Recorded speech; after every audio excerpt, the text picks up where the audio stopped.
Hello students, welcome to MKH। मैं स्नेहा सिंगाटिया और आज हम आपके इतिहास विषय का चैप्टर नंबर 8 करने वाले हैं, जिसका नाम है महिलाएं, जाति एवं सुधार। क्या आपने कभी सोचा है कि 200 साल पहले बच्चों की ज़िंदगी कैसे रही होगी?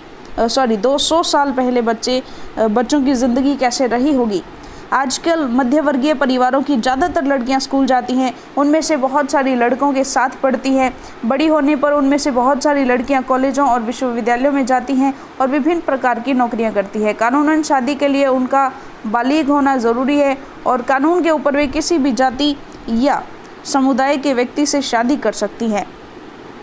यहाँ तक कि विधवाएँ भी दोबारा शादी कर सकती हैं। पुरुषों की तरह बाकी महिलाएं वोट डाल सकती हैं और चुनाव लड़ सकती हैं। बेशक सभी महिलाएं इन अधिकारों का उपभोग नहीं कर पाती। गरीबों को शिक्षा के मौके मुश्किल से मिलते हैं, कम मिलते हैं या मिल ही नहीं पाते। बहुत सारे परिवारों में लड़कियां अपनी इच्छानुसार पति भी नहीं चुन सकती। 200 साल पहले हालात बहुत भिन्न थे। ज़्यादातर बच्चों की शादी बहुत कम उम्र में ही कर दी जाती थी। हिंदू एवं मुसलमान दोनों धर्मों के पुरुष एक से ज़्यादा पत्नियां रख सकते थे। देश के कुछ भागों में विधवाओं से ये उम्मीद की जाती थी कि वे अपने पति की चिंता के साथ ही जिंदा जल जाएं। इस तरह स्वेच्छा से या जबरदस्ती मार दी गई महिलाओं को सती कहकर महिमा मंडित किया जाता था। सती शब्द का अर्थ ही सदाचारी महिला था। संपत्ति पर भी महिलाओं के अधिकार बहुत सीमित थे। शिक्षा तक महिलाओं की प्राय कोई पहुंच नहीं थी। देश के बहुत सारे भागों में लोगों का विश्वास था कि अगर औरत पढ़ी लिखी होगी तो वह जल्दी विधवा हो जाएगी। समाज में सिर्फ स्त्रियों और पुरुषों के बीच ही फर्क नहीं था। ज़्यादातर इलाकों में लोग जातियों में भी बटे हुए थे। ब्राह्मण और क्षत्रिय खुद को ऊंची जाति का मानते थे। इसके बाद व्यापार और महाजनी आदि से जुड़ी जातियाँ, जिन्हें प्राय वैश्य कहा जाता था, का स्थान आता है। फिर काश्तकार, बुनकर व कुम्हार जैसे दस्तकार आते थे, जिन्हें शूद्र कहा जाता था। इस श्रेणी की सबसे निचले पायदान पर ऐसी जातियां थीं जो गांवों और शहरों को साफ सुथरा करती थीं या ऐसे काम करती थी जिन्हें उच्च जातियों के लोग दूषित कार्य मानते थे, यानी ऐसे काम जिनकी वजह से उनकी जाति भ्रष्ट हो जाती थी। ऊंची जातियाँ नीचे पायदान पर खड़ी इन जातियों के लोगों को अछूत मानती थी। इन लोगों को मंदिरों में प्रवेश करने, स्वर्ण जातियों के इस्तेमाल वाले कुओं से पानी निकालने या ऊंची जातियों के आधिपत्य वाले घाट तालाबों पर नहाने की छूट नहीं होती थी। उन्हें निम्न दर्जे का मनुष्य माना जाता था। 19वीं और 20वीं सदी के दौरान इनमें से बहुत सारे कायदे, कानून और नज़रिए धीरे धीरे बदलते गए। आइए देखें कि ऐसा कैसे हुआ। देखिए, परिवर्तन की दिशा में उठते कदम। 19वीं सदी की शुरुआत से ही हमें सामाजिक रीति रिवाजों और मूल्य मान्यताओं से संबंधित बहस, मुबाहिसें और चर्चाओं का स्वरूप बदलता दिखाई देता है। इसकी एक अहम वजह यह है कि संचार के नए तरीके विकसित हो रहे थे। पहली बार किताबें, अखबार, पत्रिकाएं, पर्चे और पुस्तिकाएं छप रही थी।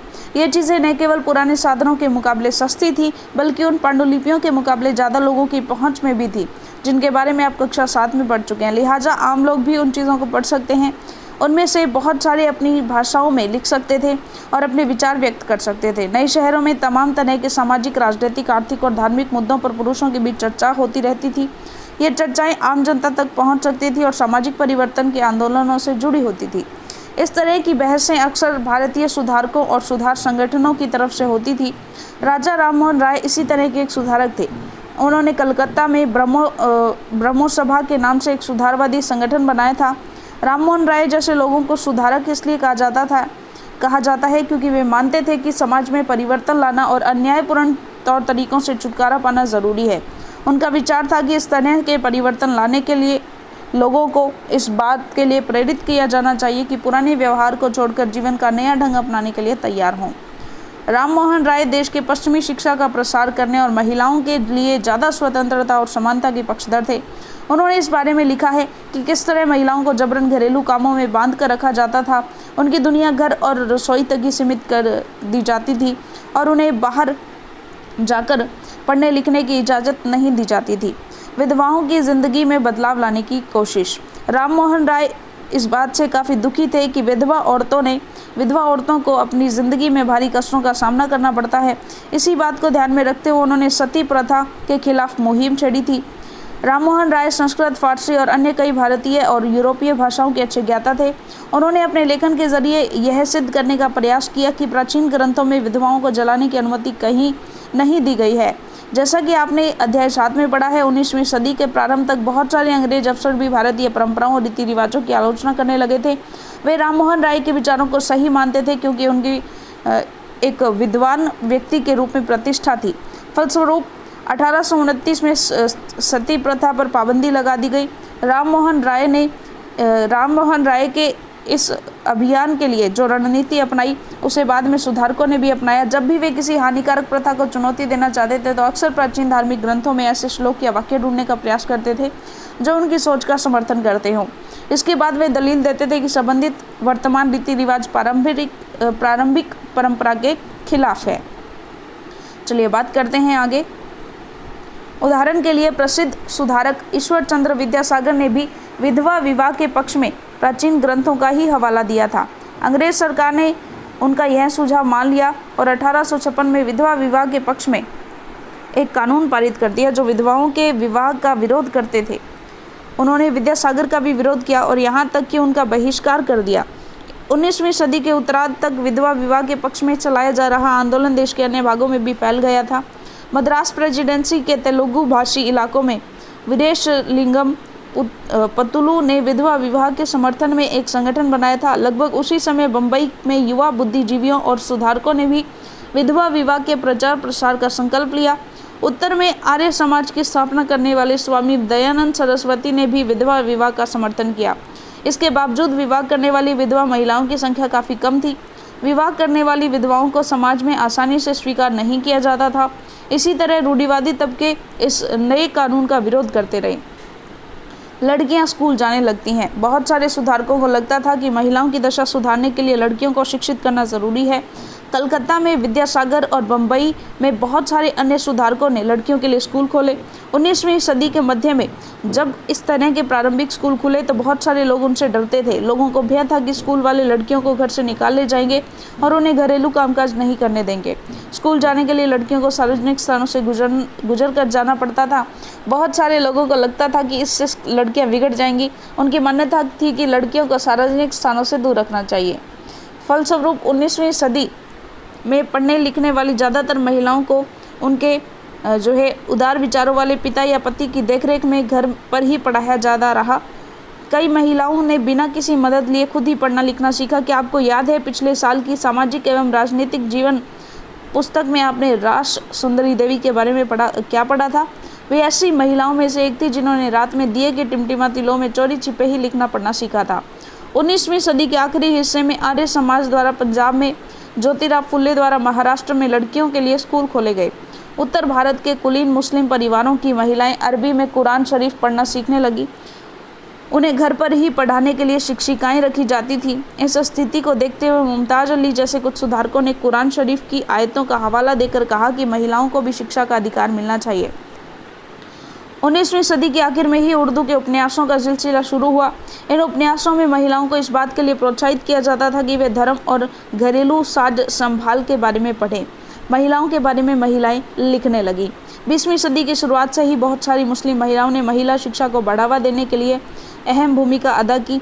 जैसे भोपाल की बेगमों ने अलीगढ़ में लड़कियों के लिए प्राथमिक स्कूल खोला। बेगम रुकिया सखावत हुसैन भी इस दौर की एक प्रभावशाली महिला थी। इन्होंने कलकत्ता और पटना में मुस्लिम लड़कियों के लिए स्कूल खोले। वह रूढ़िवादी विचारों की कटु आलोचक थी और उनका मानना था कि प्रत्येक धर्म के धार्मिक नेताओं ने औरतों को निचले दर्जे में रखा है। 1880 के दशक तक आते आते भारतीय महिलाएं विश्वविद्यालयों में प्रवेश लेने लगी। उनमें से कुछ चिकित्सक और कुछ शिक्षिका बन गई। बहुत सारी महिलाएं लिखने लगीं और उन्होंने समाज में महिलाओं की स्थिति पर अपने आलोचनात्मक विचार प्रकाशित किए। पुणे में घर पर ही रहकर शिक्षा प्राप्त करने वाली ताराबाई शिंदे ने स्त्री पुरुष तुलना नाम से एक किताब प्रकाशित की जिसमें पुरुषों और महिलाओं के बीच मौजूद सामाजिक फर्कों की आलोचना की गई। संस्कृत की महान विद्वान पंडिता रमाबाई का मानना था कि हिंदू धर्म महिलाओं का दमन करता है। उन्होंने ऊंची जातियों की हिंदू महिलाओं की दुर्दशा पर एक किताब भी लिखी थी। उन्होंने पुणे में एक विधवा गृह की स्थापना की जहां ससुराल वालों के हाथों अत्याचार झेल रही महिलाओं को पनाह दी जा सकती थी। वहाँ महिलाओं को ऐसी चीज़ें सिखाई जाती थी जिनके सहारे वे अपनी रोजी रोटी चला सके। जाहिर है कि इन सब बातों से रूढ़िवादी खेमे के काफ़ी लोग जो है वो आग बबूला हुए। उदाहरण के लिए बहुत सारे हिंदू राष्ट्रवादियों को लगने लगा कि हिंदू महिलाएं पश्चिमी तौर तरीके अपना रही हैं, जिससे हिंदू संस्कृति भ्रष्ट होगी और पारिवारिक संस्कार नष्ट हो जाएंगे। रूढ़िवादी मुसलमान भी इन बदलावों के नतीजे को लेकर चिंतित थे। जैसा कि आप देख सकते हैं, 19वीं सदी के आखिर तक खुद महिलाएं भी सुधारों के लिए बढ़ चढ़कर प्रयास करने लगी थी। उन्होंने किताबें लिखी, पत्रिकाएं निकाली, स्कूल और प्रशिक्षण केंद्र खोले तथा महिलाओं को संगठित किया। 20वीं सदी की शुरुआत से वे महिलाओं को मताधिकार, बेहतर स्वास्थ्य सुविधाएं और शिक्षा के अधिकार के बारे में कानून बनवाने के लिए राजनीतिक दबाव समूह बनाने लगी। उनमें से कुछ महिलाओं ने 1920 के दशक के बाद विभिन्न प्रकार के राष्ट्रवादी और समाजवादी आंदोलनों में हिस्सा भी लिया। 20वीं शताब्दी में जवाहरलाल नेहरू और सुभाष चंद्र बोस जैसे नेताओं ने महिलाओं के लिए और अधिक स्वतंत्रता और समानता की मांगों का समर्थन किया। राष्ट्रीय नेताओं ने आश्वासन दिया कि स्वतंत्रता मिलने पर सभी पुरुषों और महिलाओं को वोट देने का अधिकार दिया जाएगा, परंतु उनका आह्वान था कि जब तक स्वतंत्रता नहीं मिल जाती तब तक महिलाओं को अंग्रेजी राज विरोधी संघर्ष में ही जोर लगाना चाहिए। आगे बात करते हैं। यहाँ पर देखिए बाल विवाह से संबंधित कुछ दिखाया गया है, चलिएगा। जाति और समाज सुधार।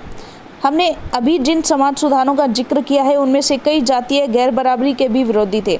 राम मोहन राय ने जाति व्यवस्था की आलोचना करने वाले एक पुराने बौद्ध ग्रंथ का अनुवाद किया। प्रार्थना समाज भक्ति परंपरा का समर्थक था, जिसमें सभी जातियों की आध्यात्मिक समानता पर जोर दिया गया था। जाति उन्मूलन के लिए काम करने के लिए बम्बई में 1840 में परमहंस मंडली का गठन किया गया। इन सुधारकों और सुधार संगठनों के सदस्यों में से बहुत सारे ऊंची जातियों के लोग थे।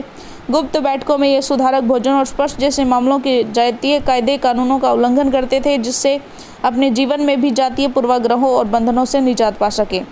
कई लोग ऐसे थे जो जाति आधारित समाज व्यवस्था में होने वाले अन्याय के विरुद्ध थे। 19वीं सदी में ईसाई प्रचारक आदिवासी समुदायों और निचली जातियों के बच्चों के लिए स्कूल खोलने लगे। इस प्रकार इन बच्चों को बदलती दुनिया में अपना रास्ता ढूंढने के लिए नए साधन मिलने लगे थे। उसी समय बहुत सारे गरीब लोग शहरों से निकल रही नौकरियों की तलाश में गांव छोड़कर भी जा रहे थे। नए कारखानों और नगर पालिकाओं में नई नौकरियां निकल रही थी। अध्याय 6 में आप शहरों के विस्तार के बारे में पढ़ चुके हैं। कल्पना कीजिए कि इसमें मजदूरी की कितनी मांग पैदा हुई होगी। शहरों में नालियां बनाई जानी थी, सड़कें बिछनी थी, इमारतों का निर्माण होना था और शहरों को साफ किया जाना था। इसके लिए कुलियों, खुदाई करने वालों, बोझा ढोने वालों, ईंटें बनाने वालों, नालियां साफ करने वालों, सफाई कर्मियों, पालकी ढोने वालों, रिक्शा चलाने वालों की ज़रूरत थी। यह श्रम कहाँ से आया? इन कामों को संभालने के लिए गांवों और छोटे कस्बों के गरीब शहरों की तरफ जाने लगे, जहां मजदूरी की मांग पैदा हो रही थी। शहर जाने वालों में से बहुत सारे निम्न जातियों के लोग भी थे। कुछ लोग असम, मॉरिशस, त्रिनिदाद और इंडोनेशिया आदि स्थानों पर बागानों में काम करने भी चले गए। नए स्थानों का काम अक्सर बहुत कठोर था, परंतु गरीबों, निचली जातियों के लोगों को यह गांवों में स्वर्ण जमींदारों द्वारा उनके जीवन का दमनकारी कब्जे और दैनिक अपमान से छूट निकलने का मौका था।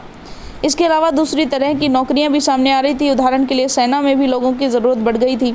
अछूत माने जाने वाले महार समुदाय के बहुत सारे लोगों को महार रेजिडेंट में नौकरी मिल गई। दलित आंदोलन के नेता बी.आर. अम्बेडकर के पिता एक सैनिक स्कूल में ही पढ़ाते थे। बात करते हैं आगे, समानता और न्याय की मांग। 19वीं सदी के दूसरे हिस्से तक गैर ब्राह्मण जातियों के भीतर से भी लोग जातीय भेदभाव के खिलाफ आवाज़ उठाने लगे थे। उन्होंने सामाजिक समानता और न्याय की मांग करते हुए आंदोलन शुरू कर दिए थे। मध्य भारत में सतनामी आंदोलन की शुरुआत घासीदास ने की, जिन्होंने चमड़े का काम करने वालों को संगठित किया और उनकी सामाजिक स्थिति में सुधार के लिए आंदोलन छेड़ दिया। पूर्वी बंगाल में हरिदास ठाकुर के मतुआ पंथ ने चांडाल काश्तकारों के बीच काम किया। हरिदास ने जाति व्यवस्था को सही ठहराने वाले ब्राह्मणवादी ग्रंथों पर सवाल उठाए, जिसे आज केरल कहा जाता है। वहाँ एझावा जाति के श्री नारायण गुरु ने अपने लोगों के बीच एकता का आदर्श रखा।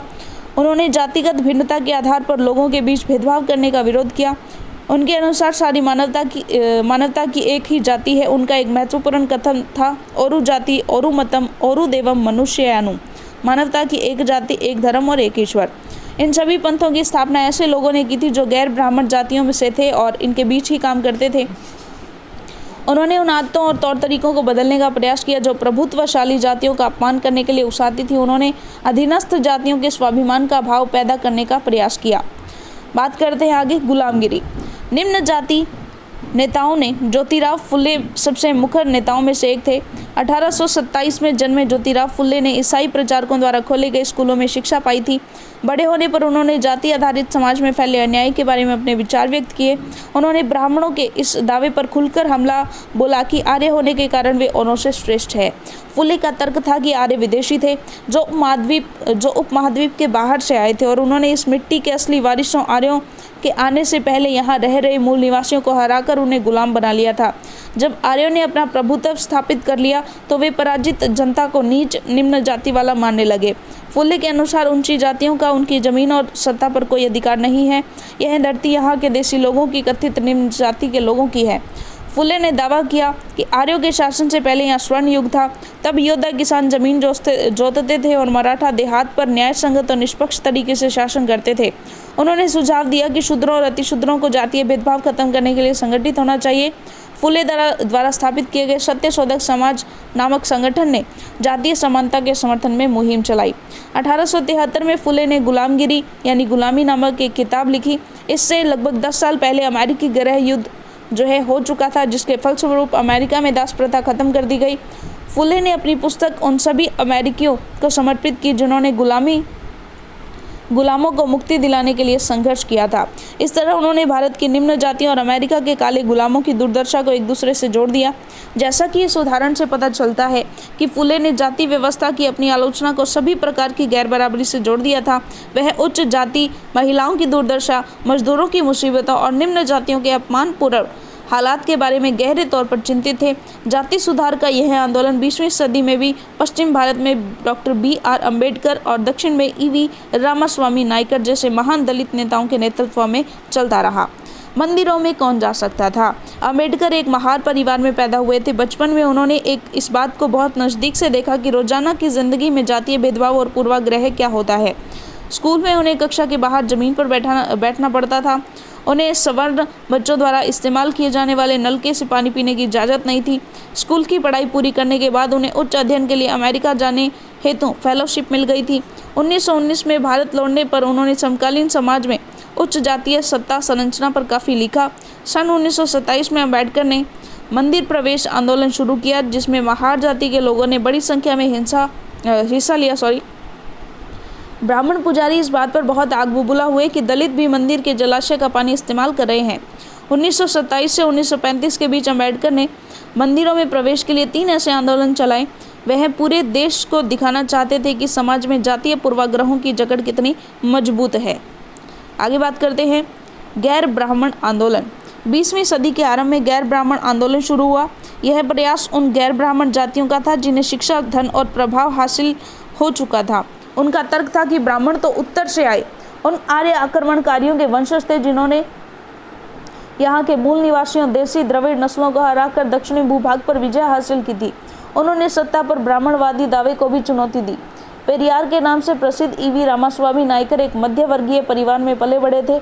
अपने प्रारंभिक जीवन में वे सन्यासी थे और उन्होंने संस्कृत शास्त्रों का गंभीरता से अध्ययन किया। बाद में वे कांग्रेस के सदस्य बने, परंतु जब उन्होंने राष्ट्रवादियों द्वारा आयोजित की गई एक दावत में देखा कि वहां बैठने के लिए जातियों के हिसाब से अलग अलग इंतजाम किया हुआ है, तो उन्होंने हताश होकर पार्टी छोड़ दी।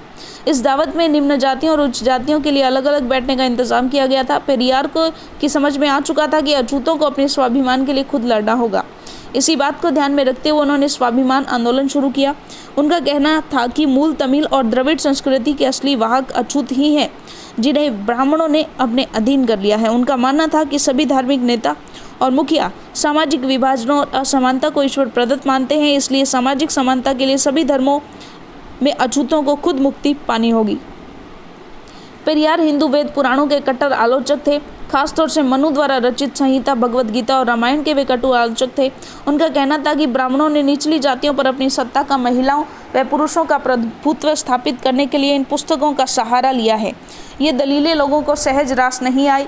निम्न जातीय नेताओं के भाषणों, विचारपूर्ण लेखन और आंदोलनों से उच्च जातीय राष्ट्रवादी नेताओं के बीच कुछ आत्म मंथन और आत्मालोचना की प्रक्रिया शुरू हुई, परंतु रूढ़िवादी हिंदू समाज ने भी उत्तर में सनातन धर्म समाज तथा भारत धर्म महामंडल और बंगाल के ब्राह्मण सभा जैसे संगठनों के जरिए इन रुझानों का सख्ती से विरोध किया। इन संगठनों का मकसद यही था कि हिंदू धर्म में जातीय ऊंच नीच को जो महत्व दिया जाता है उस पर कोई आँच न आए। ये साबित करना चाहते थे कि इस बात को धार्मिक ग्रंथों में भी मान्यता मिली हुई है। औपनिवेशिक काल के बाद भी जाति के सवाल पर बहस और संघर्ष चलते रहे और ये आज भी जारी है। चलिए, इसके बाद कुछ इन्फॉर्मेशन दी हुई है अन्यत्र और ये आप पढ़ सकते हैं। चलिए, इसके जो प्रश्नोत्तर हैं वो कर लेते हैं। तो चलिएगा, जो महत्वपूर्ण प्रश्नोत्तर हैं देख लेते हैं। प्राचीन ग्रंथों के ज्ञान से सुधारकों को नए कानून बनवाने में किस तरह मदद मिली? तो सर्वप्रथम राजा राममोहन राय जैसे सुधारकों ने इस तरह के प्रयोग किए। बाद में अन्य सुधारकों ने भी प्राचीन धर्म ग्रंथों का सहारा लिया। जब भी वे किसी हानिकारक प्रथा को चुनौती देना चाहते थे तो अक्सर प्राचीन धार्मिक ग्रंथों के श्लोकों से ऐसे श्लोक या वाक्य खोजने का प्रयास करते थे जो उनकी सोच का समर्थन करते हो। इसके बाद वे दलील देते थे कि संबंधित वर्तमान रीति रिवाज प्रारंभिक परंपरा के खिलाफ हैं। अगला प्रश्न देखिए, लड़कियों को स्कूल ना भेजने के पीछे लोगों के पास कौन कौन से कारण थे? पहली बात तो लोगों को भय था कि स्कूल वाले लड़कियों को घर से निकाल ले जाएंगे और उन्हें घरेलू कामकाज नहीं करने देंगे। स्कूल जाने के लिए लड़कियों को सार्वजनिक स्थानों से गुजरना पड़ता था। उनकी मान्यताएं थी कि लड़कियों को सार्वजनिक स्थानों से दूर रहना चाहिए। बहुत सारे लोगों को लगता था कि इससे लड़कियां बिगड़ जाएंगी। ईसाई प्रचारकों की बहुत सारे लोग क्यों आलोचना करते थे? क्या कुछ लोगों ने उनका समर्थन भी किया होगा? यदि हाँ तो किस कारण? तो देखिए, देश के कई भागों में लोगों ने ईसाई प्रचारकों पर हमला किया क्योंकि उन्हें डर था कि ये प्रचारक जनजातीय समूहों और निम्न जाति के लोगों का धर्म परिवर्तन कर देंगे। हाँ, कुछ लोगों ने ईसाई प्रचारकों का समर्थन भी किया होगा जिनके निम्न कारण थे। ये प्रचारक जनजातीय लोगों और निम्न जाति के लोगों के लिए स्कूलों की स्थापना कर रहे थे। इन लोगों के बच्चों के पास इससे कुछ ज्ञान और निपुणता आ रही थी जिसके सहारे वे बदलती दुनिया में अपने लिए रास्ता बना सकते थे। अगला प्रश्न देखिए, अंग्रेजों के काल में ऐसे लोगों के लिए कौन से नए अवसर पैदा हुए जो निम्न मानी जाने वाली जातियों से संबंधित थे? तो शहरों में नौकरी के लिए नए नए अवसर सामने आ रहे थे। नए स्थापित कारखानों और निगमों में नौकरियां मिल रही थी। मजदूरों, कुलियों, खुदाई करने वाले, ढोने वाले, ईंट बनाने वाले, नाली की सफाई करने वाले, जमादारों, रिक्शा खींचने वालों को दिनों दिन मांग बढ़ती जा रही थी। असम, मॉरिशस और इंडोनेशिया के बागानों में भी नौकरी के अवसर मिल रहे थे। ईसाई प्रचारकों ने जनजातीय और निम्न जाति के बच्चों के लिए स्कूल की स्थापना की। फुलो ने अपने पुस्तक गुलामगिरी को गुलामों की आज़ादी के लिए चल रहे अमेरिका आंदोलन को समर्पित क्यों किया? तो देखिएगा, 1873 में फुले ने गुलामगिरी नामक एक किताब लिखी। गुलामगिरी का अर्थ होता है गुलामी। इस घटना के करीब 10 वर्ष पहले अमेरिका गृह युद्ध हुआ था जिसमें अंततः अमेरिका में गुलामी प्रथा का अंत हुआ। यही कारण है कि फुले ने अपनी पुस्तक गुलामगिरी को अमेरिका में गुलामी प्रथा के विरुद्ध आंदोलन करने वालों को समर्पित किया। अगला प्रश्न देखिएगा, मंदिर प्रवेश आंदोलन के जरिए अम्बेडकर क्या हासिल करना चाहते थे? तो 1927 से 1935 के बीच अम्बेडकर ने मंदिरों में प्रवेश के लिए ऐसे 3 आंदोलन चलाए। वे पूरे देश को दिखाना चाहते थे कि समाज में जातीय पूर्वाग्रहों की जकड़ कितनी मजबूत है। वे अपने महार जाति के लोगों को मंदिर में प्रवेश का हक दिलाना चाहते थे। सामाजिक भेदभाव समाप्त करना उनका उद्देश्य था। तो चलिए, इसी के साथ आपका अध्याय पूरा होता है। अगले अध्याय के लिए मिलेंगे हम हमारी अगली वीडियो में। तब तक के लिए धन्यवाद।